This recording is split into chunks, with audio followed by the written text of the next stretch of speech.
So guys, magandang araw po guys. Ito na naman po yung relevant market natin guys, no. Markets na mula po sa 58 meters na po tayo guys. Bakit may kahoy pa po guys na nandoroon guys, no. Hindi po talaga sa dinala ng tao. Ayo guys, wala naman po sigurong kahoy guys na nature na sa 58 meters po tayo guys. Abot pa doon. So nagsama po to guys, kahoy at dahon, no. Tingnan po mo po yung lapad niya guys. Kahoy. Tabla to guys, malapad yan guys, yung likod niya. So yun po guys. Tanong naman po natin sa magaling na mentor. Ito po yung layering niya ngayon, no. 58 meters, madahon at kahoy guys. Yan guys yung dahon. Yan. Dahon guys. Guys, dahon na dahon po yan guys. So, yan guys. Ito na po muna yung ating relevant marker. 8 meters po tayo, no. So, yan po. Yung ating team. Version po tayo, no. Yan guys, yung ating driver ng Timonel yan. Daming iniibig yan guys. Tandaan nyo guys ha, pag masalubong nyo yan, pagdating ng panahon, iwasan nyo na guys. Kasi lahat ng magaganda guys na masalubong niya, iniibig niya yon. Pag hindi daw siya ibigin guys, pagbayot na lang daw siya. Guys, bansay mga buddies. Yes daw. Tuloy po tayo sa ng team natin guys. Tatanong naman po natin sa ating magaling na mentor, no. Si Sir Chris Sniper. Po guys, nintay na lang po natin, abutin natin yung 5 yards, no. Di pa 3 yards pa guys eh. May 2 yards pa. So, yun guys. Maraming salamat po guys sa ating magaling na mentor, si Sir Chris Sniper. Po, bye-bye po. Guys, magandang umaga po guys, no. Ngayon lang tayo nakapag-video uli guys. Gawa ng laging burn out. Ito po guys yung team natin, no. Ito guys yung siminto po nating hinamaan ngayon. Pero hindi po siya puro eh. Sinsya na guys, pigil yung salita natin.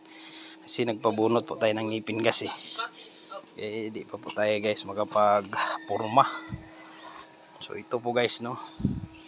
Mga siminto na nabiak po namin guys. So hindi pa po siya puro guys, no.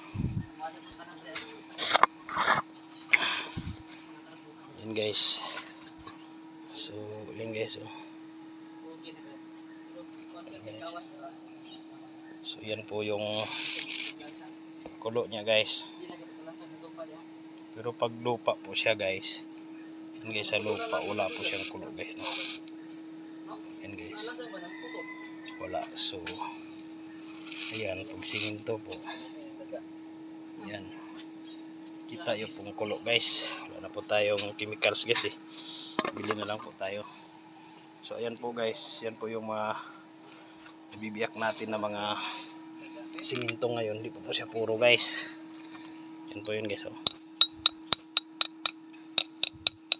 Yan guys, no? Tapos ayan guys, halo pa po siya guys, no?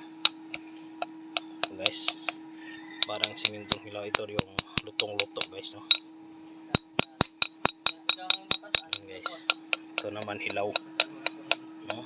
So ito yung iba guys, siminto po siya guys. Ito naman hilaw, pero siminto din po siya. Yan guys, hilaw, no. So ayun po guys, ito po yung mga kuwatin silalim, no. Ito guys, kalangan natin to eh, box to eh. Kita mo yung kanto niya guys, pero hard po pala siya guys. Hard po siya guys. Yan guys, oh. Hard, no, hard po siya guys. So yun guys, no, hard po siya eh. Hindi na po natin nilinis guys. Wala pa tayong time guys gawa nung kakapabunot lang po natin ng ngipin. So yan guys, hilaw po siya na siminto guys, pero ayun guys, iba po yung tunog niya dito sa puro. Yan guys, ano po muna guys, no, kiniklear pa po natin yan guys, sa matapos po yung siminto na yan, kung ano po yung kasunod niyan. Kasi mula po doon sa 55 na sinasabi po doon sa ating magaling na mentor na si Sir Chris Sniper, nabantayan natin sa 5 yard. So 5 yard po, yan po yung tinamaan natin. So nasa ano na po tayo, sa 59. So yan po yung tinamaan natin, no? Yan po yung mga una nating ano guys. So di mga siminto nating binasag ngayon, hindi pa po siya puro, no? So guys, tanong na po natin sa ating magaling na mentor, no? Sir Chris Sniper. Salamat po guys. Thank you po. Nakaraan shells na hinalo sa siminto, no? So yan, may dot sa gitna kulay dilaw. Thank you po.